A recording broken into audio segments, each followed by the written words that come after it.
Hey YouTube, my name is Sylvan. Today I'm going to show you how to record video games with OBS.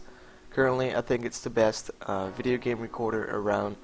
It is a 1080p, 30 frames per second, no lag at all, and it doesn't take any space on your computer. So usually OBS is a streaming program used by big streamers, known streamers, streamers in general, and you can also record your video games without streaming. So that's what I'm going to show you. Now, as you see here, it's my desktop. Just ignore the freaking picture if you want to see it. Yeah, it's just Windows. Don't ask me. Don't.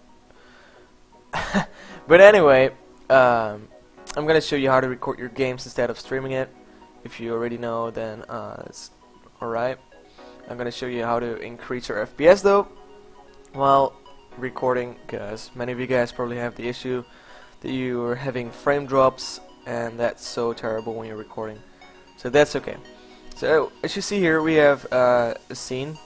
I already have a scene too, but there's no big difference in those. As you see scene, and you see monitor capture. So monitor capture is basically my background. I'm just recording what I see on my screen. And if you don't want to record everything what you see on your screen, then you can go and click the right button and add. You can add many different things, such as an image, such as text, but most likely those are for streaming, like I said.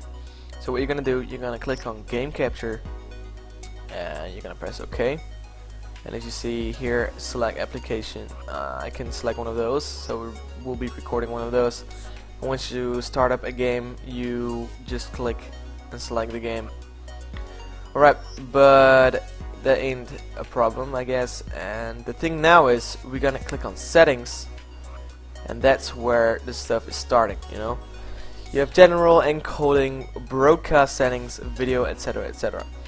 So in general you don't have to click on anything, it's just the general stuff, you know. Alright, now we set up to encoding, and you might have seen like this as a different when you start it.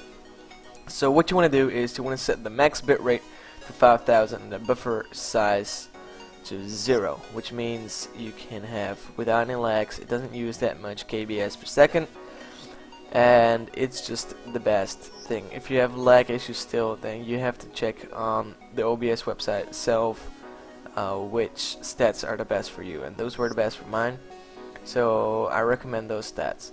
Alright, once you have done this, select the bitrate and the buffer size, you're gonna move over to broadcast settings. Now this is a bit different. As you see here on mode, it's gonna be on file output only. Most likely when you start it up, it's gonna be on live stream. You don't want to do that. You want to put that file put out only, and you're gonna select the file path, and you can just make a map on your desktop, select it, and it's there. And now your recordings will be going in that map, and that's how you set up the map and file where you want to save it, and how to set it from streaming back to recording. Now we're gonna hop into the video. Yes, I would like to save this. Now this is my monitor size. If it's different for you, no problem. Don't be scared, because if you have a smaller screen, ain't be a big problem. But what you want to be careful with is the resolution downscale. You want to set that to 1280 by 720. That's just a general size of every people. You know, that every people's screen. You know. You don't have those black bars on the side when you record, and you have to set that to 1.5. You can select it, but I think the best is 1.5, which is 1280 by 720. Now you want to set the filter to sharper, good detail. You can set it to the best detail. That's no big problem.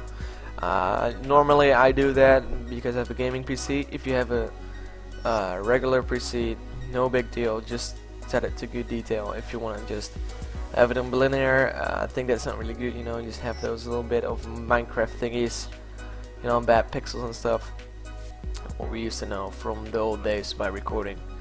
Now you want to set the FPS to 30. You can set it to 60 if you want, but as I said, for big games such as Call of Duty, DayZ, you want to set it on 30, because otherwise you're gonna have lag, just like in Fraps, and that's not what we want. Alright, audio, you should not really change anything here unless you have issues with your microphone, issues with the game volume when you record. Anything should be default, so you gotta leave this. And we're gonna take a look at advanced, and you can change, like, this is what you based on your computer. So as you see here, the CPU preset, when you start it, it's gonna be probably on faster or fast. You want to set that very fast, so your PC is more focusing on recording than focusing on rendering the game. So beware that your PC is gonna be a bit slower than as usual, but it's not gonna really change anything special. You can set it up to super fast if you're a better PC, and ultra fast if you're a great PC, but I haven't really seen people playing on ultra fast. I have to admit that very fast is just good as it is, you know. Ain't a big of a problem. You should leave the rest if you have changed one of these. No big deal. It's just based on your computer. So if you have problems with still lag, you can check basically on the website obs.com, and you can check what the best settings are for your computer. So this is how you record your gameplay and set it up from live streaming to recording. Here you go, guys. I hope you learned from this video and enjoy recording your footage.